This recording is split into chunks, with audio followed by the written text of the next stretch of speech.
们感觉怎么样？有点疼了。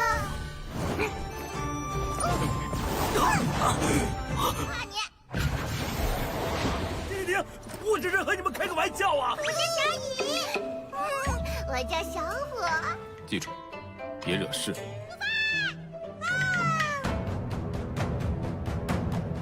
Kembali lagi, seperti biasa Mimin selalu mendoakan kalian semoga selalu dalam keadaan sehat dan dalam kondisi terbaik. Di video kali ini Mimin akan menceritakan sebuah donghua series dari Wusen Jujai. Dan bagi kalian yang mungkin baru gabung, Mimin saranin untuk nonton bagian sebelumnya dulu. Linknya ada di deskripsi. Tak berlama-lama, langsung aja kita masuk ke isi ceritanya.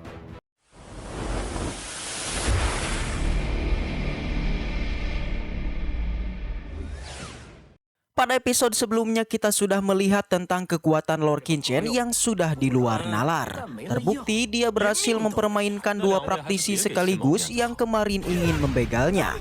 Awalnya kedua praktisi ini sangat pede ingin merampas semua bahan obat yang telah diambil oleh Qingchen. Namun setelah mencoba menyerangnya, ternyata Lord Qingchen ini sungguhlah kuat. Bahkan salah satu dari mereka harus meregang nyawa. Begitupun dengan satunya lagi yang sudah putus asa mengeluarkan proyeksi niat pedangnya, tapi pada akhirnya ia pun juga harus berpindah alam. Kekuatan dari dua praktisi barusan tidak akan mampu menyentuh lore kita. Lalu fenomena kedua Lord Qingchen juga dikejutkan dengan hadirnya kedua makhluk aneh yang tiba-tiba berada di dalam labu gioknya sedang asik memakan sebagian bahan obatnya. Sontak Lord Qingchen sedikit kesal mengeluarkan keduanya menginterogasinya. Tapi kedua monster ini tidak mengetahui tentang keberadaannya yang kini ada di labu giok karena mereka tiba-tiba berevolusi menjadi seperti ini, yaitu saat Lord Qingchen melawan kesengsaraan petir. Dari sana tetua duo sempat keluar mengatakan tentang asal-usul kedua monster ini berasal dari benua alien. Penasaran dengan kekuatannya, Lord Qingchen kemudian mencoba menyerangnya. Tapi tanpa disangka, keduanya masih selamat yang bahkan mereka baik-baik saja. Dan kita pun masuk ke cerita barunya. Pada saat itu, Lord Qingchen masih enggan percaya dengan ketahanan fisik dari kedua monster ini yang sungguh kuat. Jadi dia pun memutuskan untuk menyerangnya lagi dengan teknik pedang petirnya menghantam kedua monsternya. Tapi jelas seperti yang mereka lihat kalau memang serangan kuat barusan tidak mempan karena keduanya masih baik-baik saja tanpa luka sedikit pun.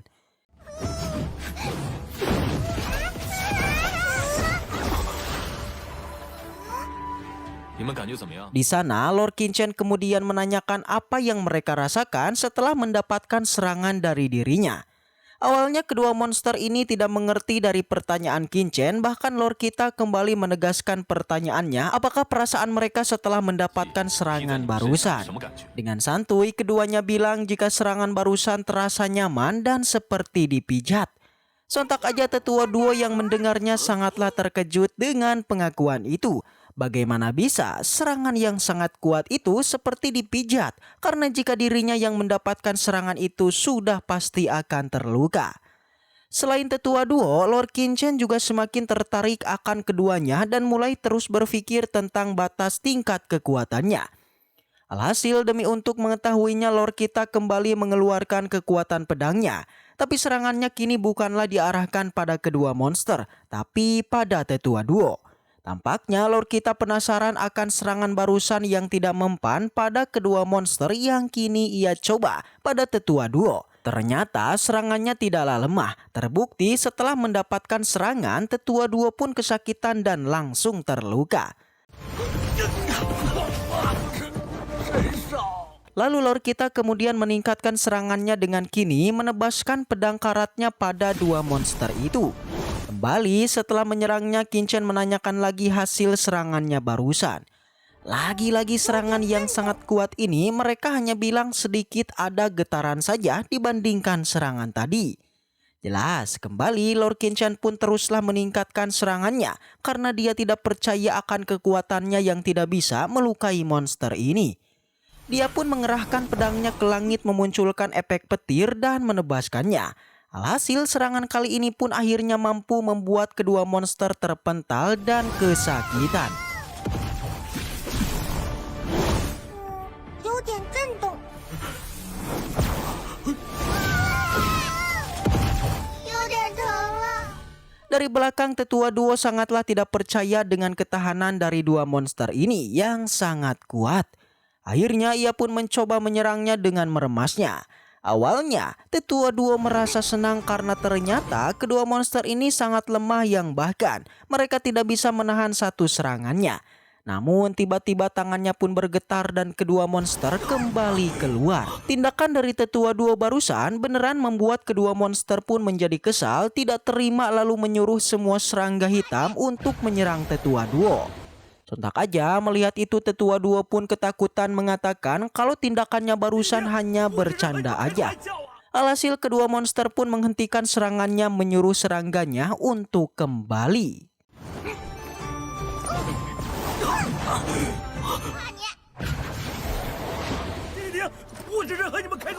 Di sana Lord Qianchen bertanya pada kedua monster tentang kekuatan serangga hitam. Si semut bilang kekuatan serangga hitam berada jauh di bawah mereka berdua karena keduanya adalah bos mereka. Menurut si monster mata satu, meskipun serangga hitam tak bisa berbicara, tapi mereka dapat merasakan perintah yang Lord Qianchen berikan. Alhasil dengan begitu kedua monster akanlah menjadi rekan Qianchen dan di sana ia pun memberikan nama pada keduanya, yang satu Xiao Yi dan yang satunya lagi Xiao Hu. Mendengar itu, keduanya pun menjadi sangatlah senang karena akhirnya mereka memiliki sebuah nama. Xiao Yi untuk monster semut, sementara Xiao Hu untuk monster bermata satu. Lalu setelah itu Qianchen pun menyuruh keduanya untuk segera kembali ke dalam cincin penyimpanannya dan mereka juga dilarang mencuri ramuan obat. Namun keduanya tampak menolak perintah Qianchen untuk kembali ke dalam cincin penyimpanannya. Pasalnya keduanya sangat suka tinggal di luar seperti ini karena di luar terlihat sangat menyenangkan. Demi untuk tinggal di luar, keduanya merayu Lord Qianchen dengan mengatakan mereka bersedia untuk menemukan kekasih Qianchen yaitu Xiansu. Mereka mengatakan mengenai kemampuan keduanya yang mampu mencari seseorang dengan mencium aroma dan napas dari jarak jauh. Alhasil mendengar itu Lord Qianchen pun setuju lalu menyuruh keduanya untuk mencari Xianyu, tapi mereka tidak boleh membuat masalah. Terutama tidak boleh seorang pun mengetahui keberadaan mereka. Sontak Xiao Hu pun mengiyakannya dan langsunglah ia pun menyuruh semua serangga untuk bersiap berangkat mencari Xiansu. 不许再偷吃灵药了。外面好玩多了。当然了，我们能闻到很远的气息。记住，别惹事。 Setelah kepergian mereka, Lord Qianchen kemudian teringat dengan serangga satunya lagi yang adalah serangga pencari jiwa. Dia pun lantas mengeluarkannya dan serangga itu nampak sedang berlatih bersiap untuk melakukan evolusi. Tetua duo yang melihatnya juga merasakan ada yang aneh dari serangga itu. Ia merasa jika serangga di depannya ini juga memiliki aura binatang dari benua alien. Yang sudah jelas, Lord kita pun mengiyakannya karena memang serangga ini berasal dari benua alien. Jadi Lord Qianchen merasa udara di tempat ini sangat cocok untuk pertumbuhan semua serangganya yang membuat mereka semua berevolusi. 那玄灵虫怎么样了？为何有一种一魔大陆本土虫兽的气息？ 气息十分适合它们生长。 Scene berpindah pada sebuah tempat yang di sana ada Xiao Yi yang sedang melakukan pencarian. Dia bertekad untuk bekerja keras menemukan Xianyu karena jika tidak, maka Xiao Yi mengira Lord Qianchen tidak akan membiarkannya keluar lagi. Setelah berjalan dan mencarinya, tiba-tiba Xiao Yi pun mulai merasakan adanya bau dari Xianyu di sekitar sini. Namun alih-alih menemukannya, Xiao Yi malah dikejutkan dengan sebuah getaran yang bersumber dari monster lipan.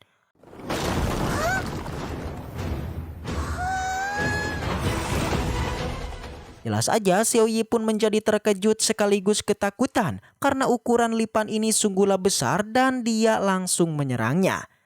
Dan setelah itu cerita pun bersambung.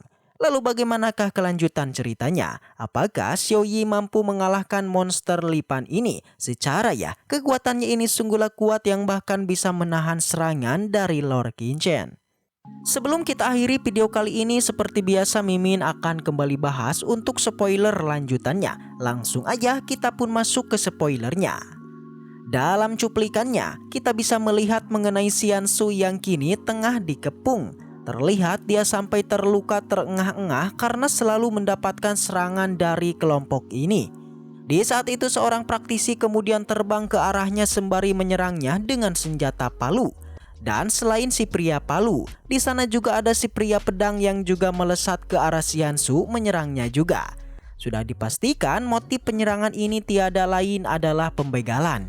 Mereka merasa senang karena mangsa kali ini adalah seorang wanita cantik yang luar biasa.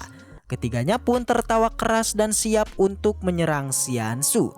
Lalu bagaimanakah kelanjutan ceritanya? Jika penasaran, maka Mimin akan kembali bahas di minggu depan. Baiklah, mungkin segitu aja untuk pembahasan kali ini. Semoga kita selalu diberikan kesehatan untuk mengawal Donghua ini. Dan sampai jumpa di video selanjutnya.